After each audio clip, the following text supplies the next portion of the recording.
à l'émission Équilibre. C'est toujours un réel plaisir de vous retrouver. Et aujourd'hui, la thématique est essentiellement un appel que nous lançons à tous les chrétiens de veiller à respecter l'image de Dieu, c'est-à-dire l'image que Dieu a placée en l'homme, son image. La Bible dit que l'homme a été créé à son image, à l'image de Dieu. Et dans toute l'histoire de l'existence, et également dans chaque génération, l'homme a toujours été interpellé par Dieu à préserver son image.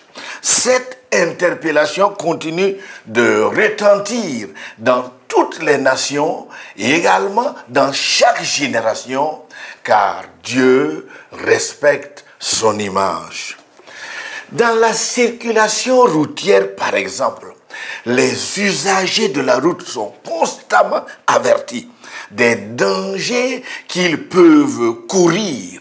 Et dans la vie, la prudence a toujours été recommandée aussi. C'est ce qui explique les appels à divers niveaux qui invitent à faire attention puisque l'inattendu peut s'inviter à tout moment. Chacun dans ses déplacements est donc invité à rester vigilant pour arriver sain et sauf à destination. Dans la vie, on ne joue pas aussi avec le feu. Ceci est un terme commun, quel que soit le lieu où l'on habite. Inutile de faire comprendre même aux enfants qu'on ne joue jamais avec le feu. Même le bébé qui a osé toucher au feu une seule fois n'osera plus jamais parce que c'est une leçon qui ne s'apprend qu'une seule fois dans la vie. Tout comme le feu, il n'est pas possible de naviguer contre Dieu et même ternir son image en soi sans conséquence. Retenons bien que Dieu a toujours respecté son image en l'homme. Le livre de la Genèse laisse comprendre à ses lecteurs que 1000 ans après la création, Dieu est venu lui-même faire le constat de la gravité de l'égarement des hommes qui, bien sûr, peuplaient la terre à l'époque. Mais le problème, c'est qu'il a constaté que l'homme qu'il a créé ne lui ressemble plus. Un constat amer pour Dieu et dangereux pour sa créature, bien sûr. Et l'auteur du livre de la Genèse a bien fait de ne pas dissimuler le problème et également sa gravité. Le verset 5 du chapitre 6 de ce même livre est le verset qui bien sûr dit tout sur l'égarement des hommes au temps de Noé. Pour une bonne compréhension, une lecture étendue d'au moins 5 versets pourra bien sûr nous aider. Donc lisons du verset 5 jusqu'au verset 10. L'Éternel vit que les hommes commettaient beaucoup de mal sur la terre et que toutes leurs pensées, les pensées de leur cœur, se portaient constamment et uniquement vers le mal. L'Éternel regretta d'avoir fait l'homme sur la terre et il eut le cœur peiné.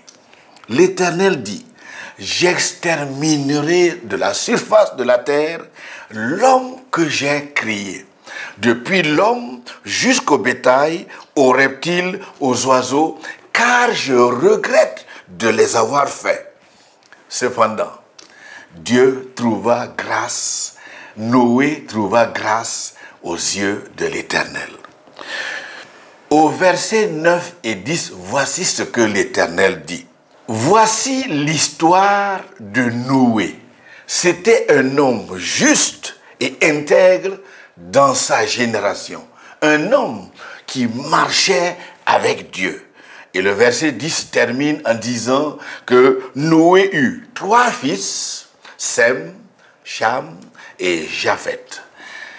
Et le contenu de ce passage de la Bible donne non seulement l'état des lieux, mais aussi et malheureusement la sentence, c'est-à-dire la décision finale de Dieu. Parce qu'il n'était pas content de l'état de la situation des hommes. Le Créateur a finalement décidé de mettre fin à la vie des hommes. Et la raison est bien connue, puisque chaque jour, l'homme ne faisait que s'éloigner de son Créateur. L'homme que Dieu a créé ne présentait plus les caractéristiques qu'il portait à la création. Cependant, le verset 9 du texte que nous avons lu parle de quelqu'un qui s'était distingué. Et ce texte qui parle de Noé dit qu'il était particulier. Lisons donc ce verset ensemble. Voici l'histoire de Noé. C'était un homme juste et intègre dans sa génération, un homme qui marchait avec Dieu.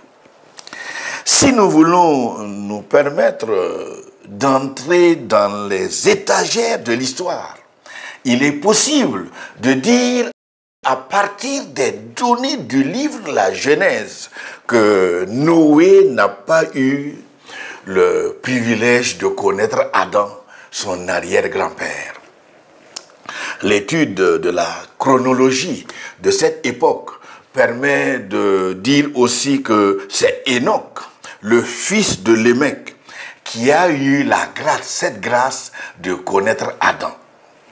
Certainement que grâce aux informations reçues de son arrière-grand-père, qu'il est parvenu à marcher avec Dieu 300 années durant. Et le verset 24 du chapitre 5 du même livre est la référence qui permet de situer chacun. Le texte dit qu'Enoch a marché avec Dieu et un jour, il ne fut plus là parce que Dieu l'avait pris. Métushélah, qui est le fils d'Enoch, a connu son arrière-grand-père Adam pendant environ 250 années. Il a certainement fait partie des privilégiés à avoir entendu Adam leur parler de comment Dieu a tout créé, c'est-à-dire tout ce qui existe, et également de comment lui plaire. Lémec, qui est le fils de Métushélah, et qui est aussi le père de Noé, n'a connu Adam, bien sûr son arrière-grand-père, que 50 années environ, puisque Adam est mort à l'âge de 930 ans.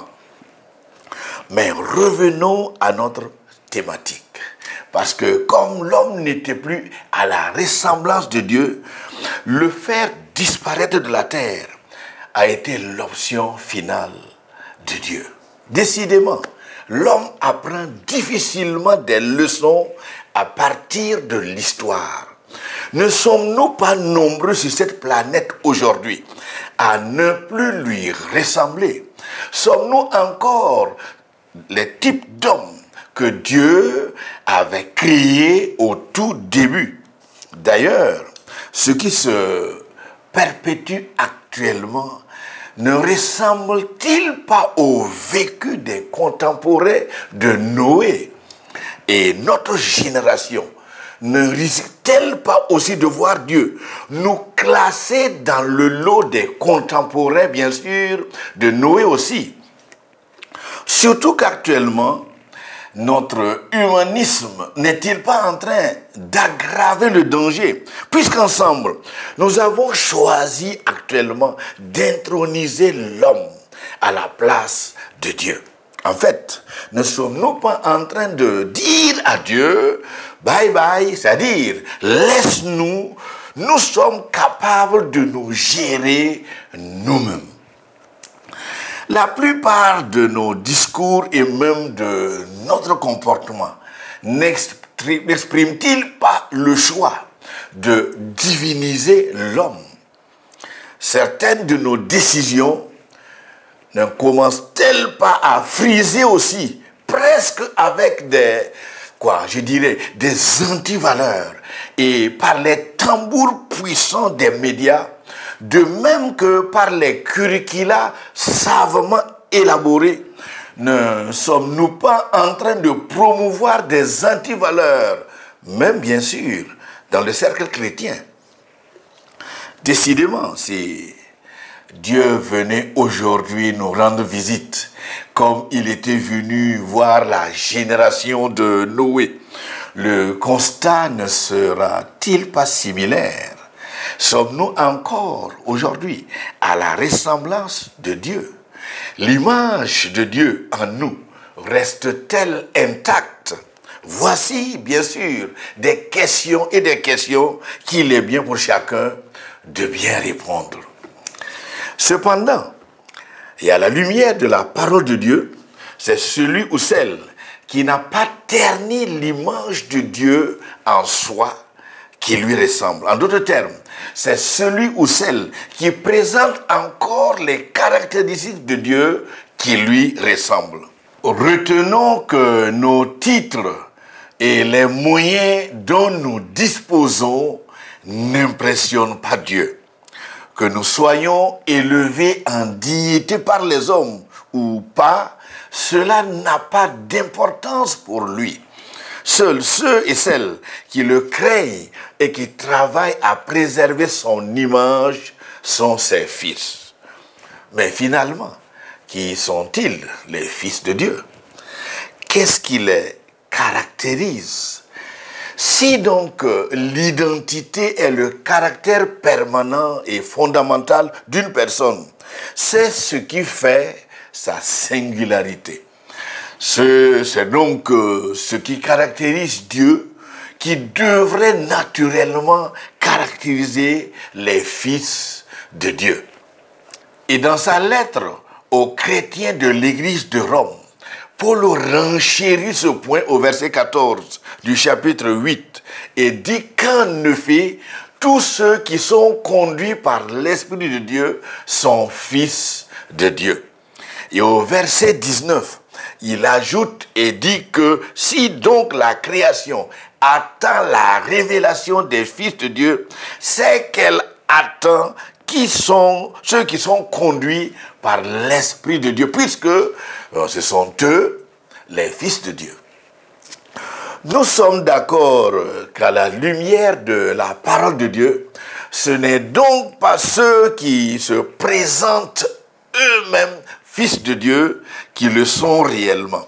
Ce n'est pas non plus ceux qui sont en dehors de la bergerie du Seigneur Jésus qui le sont.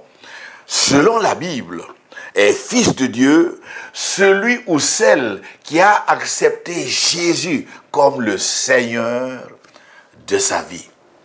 D'ailleurs, qu'est-ce qui contribue à identifier encore les fils de Dieu? À la lumière de la parole de Dieu, il est possible de dire sans se tromper que c'est la vie dans le respect des principes de Dieu qui caractérise toujours les fils de Dieu. Les fils de Dieu reflètent l'image de Dieu dans leurs paroles et également dans leurs actions. Tout comme le Seigneur Jésus est la lumière qui éclaire ce monde, ce sont les fils de Dieu qui reflètent aussi la lumière de Dieu dans ce monde. Nul n'ignore que c'est l'impact positif de ces fils de Dieu sur la science par exemple, et même sur l'économie, qui a conséquemment impacté positivement ce monde et aussi notre environnement. La thématique d'aujourd'hui dit que Dieu a beaucoup de respect pour son image qu'il a placée en l'homme. La preuve est qu'il n'a pas frappé de manière aveugle la génération de Noé.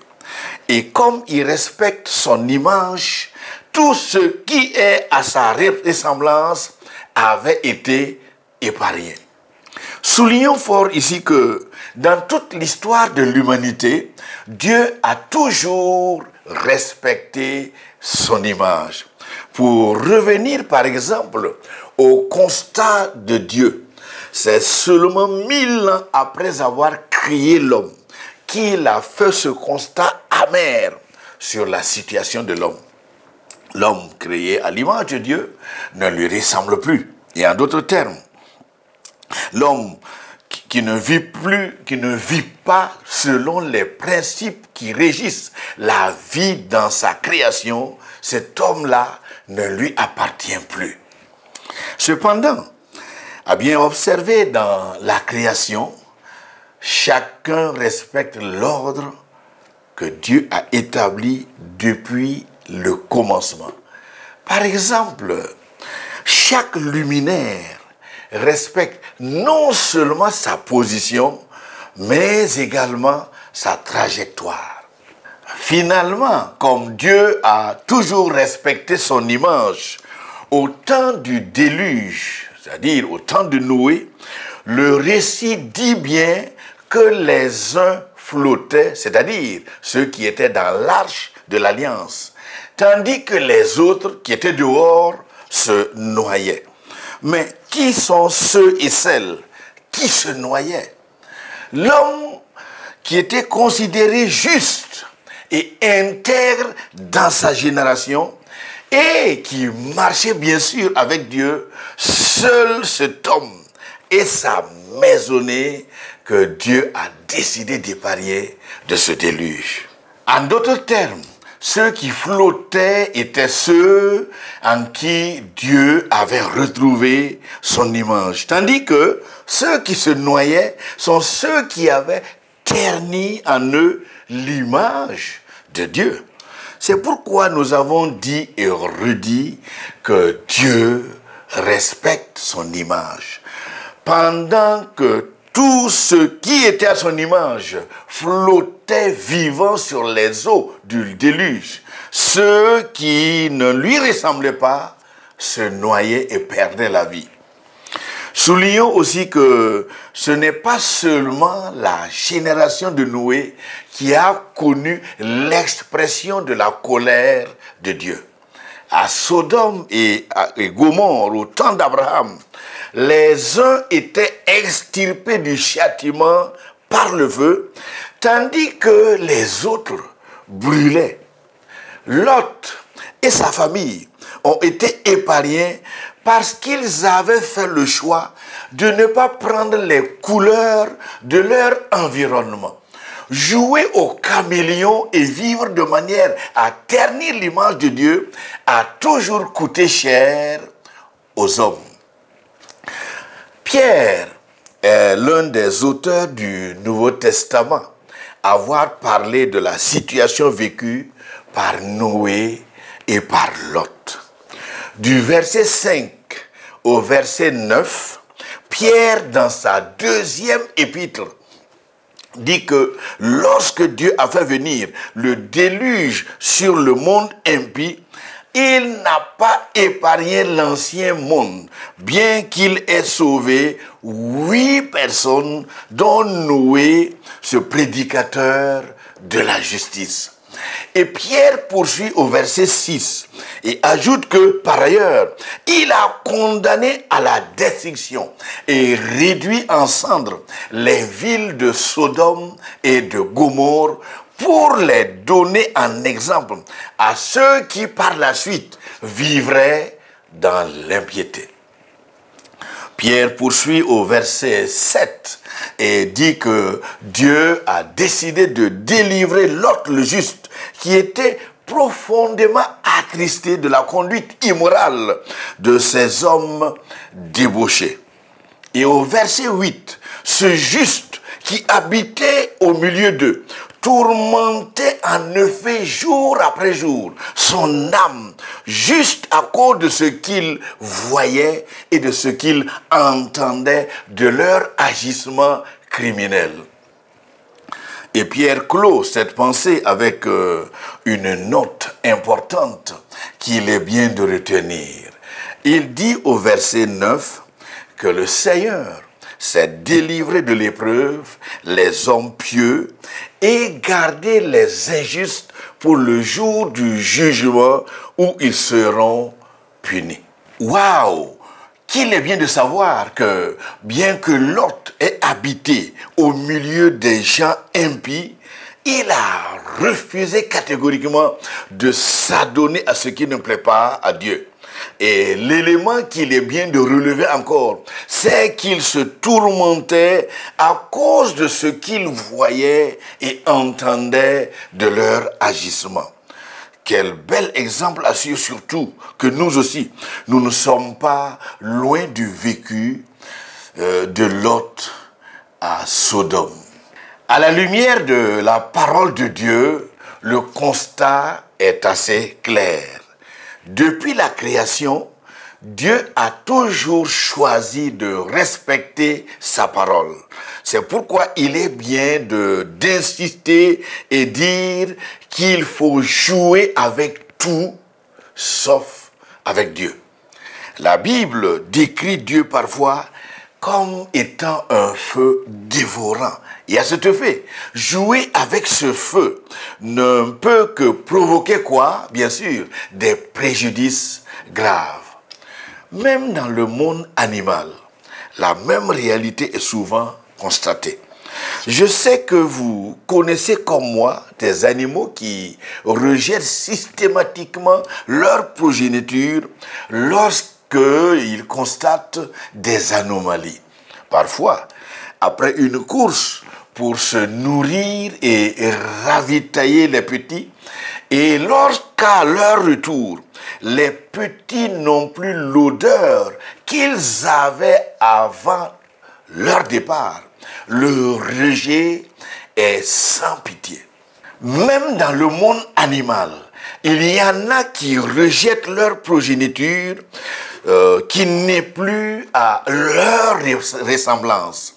C'est pour cette raison que pour compter les petits, ou pour retirer les petits qui sont morts, les éleveurs prennent d'abord des précautions, c'est-à-dire ils prennent le soin de se frotter les mains avec les poils ou le duvet du nid.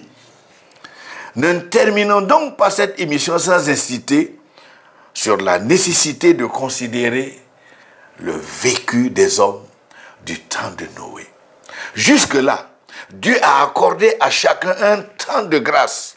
Et aujourd'hui, à chacun de s'efforcer de restaurer l'image de Dieu, l'image qu'il a placée en nous, et cela est bien sûr nécessaire et primordial. Retenons bien que pour ceux qui avaient subi le châtiment de Dieu, la désobéissance était devenue la norme de leur vie. Et au lieu de vivre dans le respect de Dieu, les antivaleurs étaient devenues malheureusement la norme de leur vie.